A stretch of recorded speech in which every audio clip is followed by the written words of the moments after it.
question of the week. And you gotta hang out after the show, Kurt. I got a specific question about Bellagio for you. Yeah. Joe, you picked out this question. What you got, man? I did. What is your fondest, or what are your fondest theater memories? Can you be more specific? I was actually going to ask that too.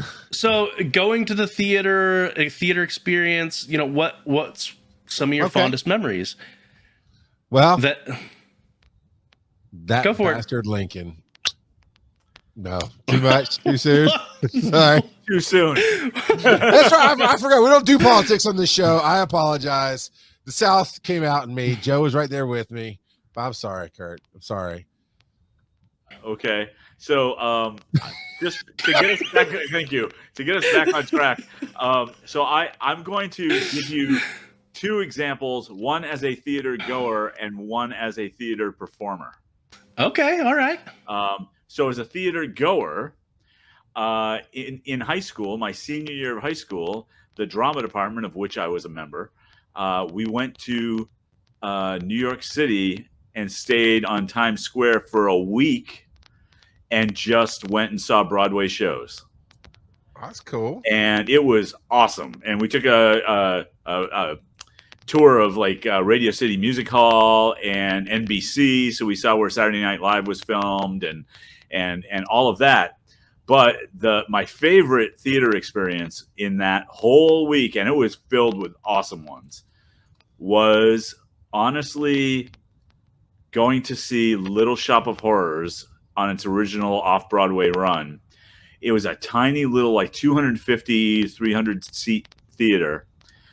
And it was amazing. Like, it solidified my choice to want to perform on stage.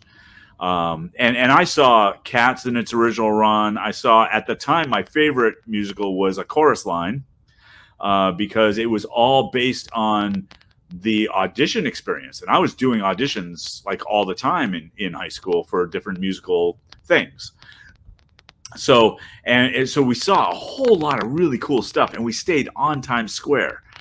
And so it was just kind of a magical time. That's awesome.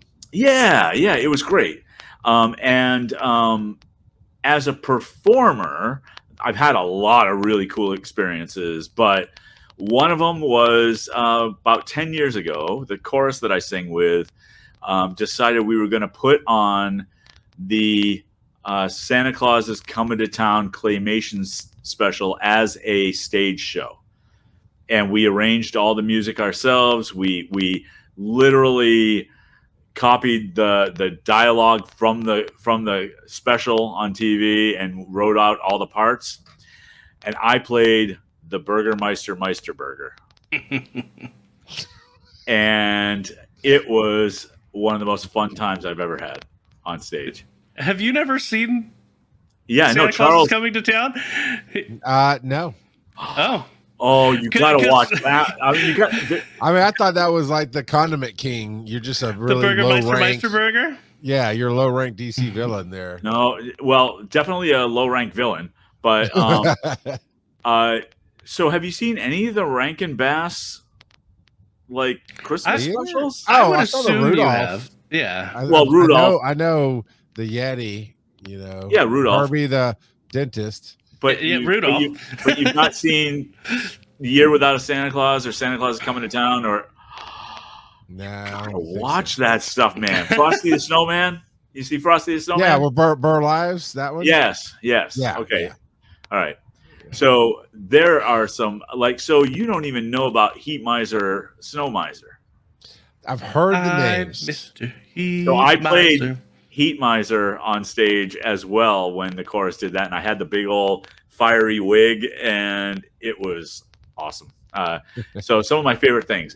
Charles, you got to watch that stuff with your kids. Oh my God, it's True story. True story. So what about you, Charles? Well, hey, you fix your crackly mic cable. I'll tell the story. It's not crackly, but my fan is going because it's warm. So there's too many good stories. My first thoughts were like the Fathom events where I wasn't in the theater, I was in the movie theater, but I'm watching the theater. That was fun.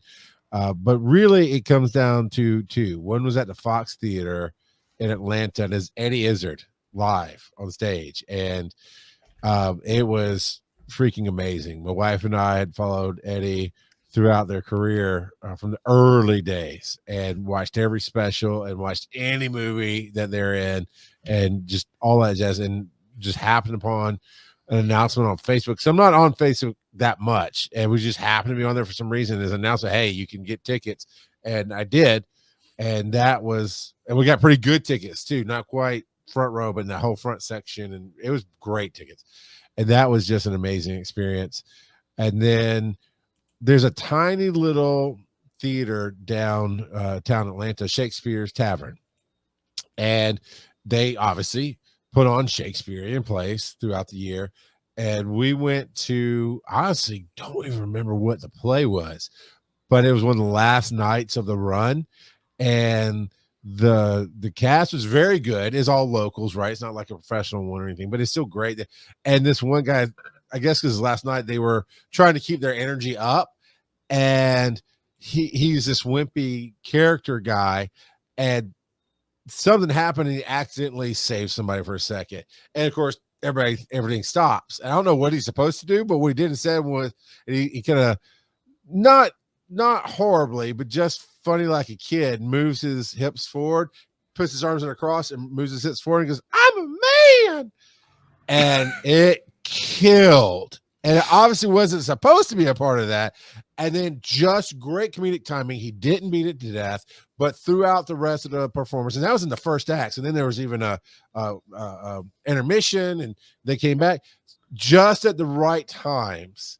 He threw that in and just brought a levity to it. And it was just a great experience, because I honestly was afraid I'm going to go to this little local theater, because my wife wanted to go and her dad wanted to go, and they were paying for tickets and stuff. And it was like, I'm going to see one of the bees who couldn't make it. And that was not the case. Apparently they really pull some top tier talent at the Shakespeare Tavern, because they were great Shakespearean. Well, my experience, I'm not that experienced, but it was a believable, valid Shakespearean experience, and then some added comedy, and it was cool.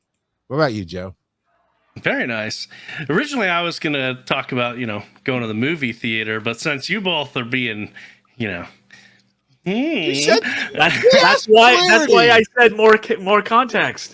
That's exactly why I Hey, look, just put it on pause, bring your wife down, let her ramp in. Come on. Fellow theater person here. She would definitely love to do that, because down in their basement, my in-laws have posters for a bunch of the different plays that they've gone and seen on Broadway. So they've got Stomp and Wicked and a bunch of them. I do not have that much experience with the theater, but one fond memory that I have is going to see my high school putting on The Cat in the Hat. And I had a bunch of friends who were in the play, and so it was great to see their performances. And they, it's high school, so it's not going to be like super stellar, but they did quite well, and it was entertaining. And what definitely stuck out to me the most was the audience reaction after the fact, when all of the people who were in the play came out to mingle among everyone. They were just full of energy and congratulations. Yeah. And it was a beautiful testament to the human experience, the good that the human experience can be. And so I really enjoyed that. There's a reason why those of us who do perform continue to perform. because those good experiences really kind of feed the fire. One of the groups that I sing with, we're doing a show up in Montreal in November, and I've performed for that audience before, and I can't wait. Not because I don't know what's going to happen, but because the people that I'm performing with have never done it before, and so they don't know what to expect, and I do. And I can't wait for them to experience that level of energy from the audience, because a great audience makes it. Right. Yeah, Sure. And that's even like as a theater goer or a show goer. Like I used to go to WWF events back in the 80s, and the crowd that's theater basically. It is, and the crowd makes all the difference in the world. When we moved to California, I went to one at the Oakland Coliseum, and there were like 3,000 people there in a place that sits 15 to 20,000. It was terrible. It was like we walked out. It was that bad because the performers can't get the energy from the crowd. The crowd can't generate enough energy, even if they wanted to, for a venue that size. It was a terrible experience. So it's awesome. So that experience that you got, Joe, from just going and seeing that's what feeds people. That's amazing. Yeah, it was a lot of fun.